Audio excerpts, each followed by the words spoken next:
নমস্কার। আজকে যে গাছটি দেখছেন এটি হলো অশোক ফুলের গাছ।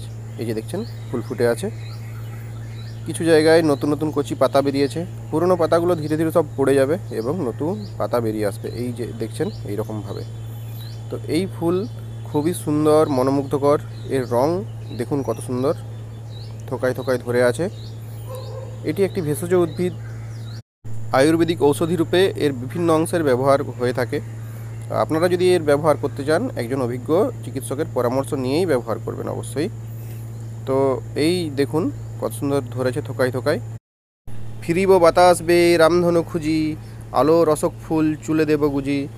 এই কবিতাটা আমরা ছোটোবেলায় পড়েছিলাম, রবীন্দ্রনাথ ঠাকুরের লেখা কবিতা। তো এই অশোক ফুলের ভিডিও করতে গিয়ে এই প্রসঙ্গে মনে পড়ে গেল। আগে অশোক ফুলের গাছ প্রত্যেক গ্রামে একটা দুটো করে দেখা যেত, কিন্তু এখন অশোক ফুলের গাছ আর দেখতে পাওয়া যায় না। প্রায় লুপ্ত হয়ে এসেছে গ্রাম বাংলার মাটি থেকে অশোক ফুলের গাছ।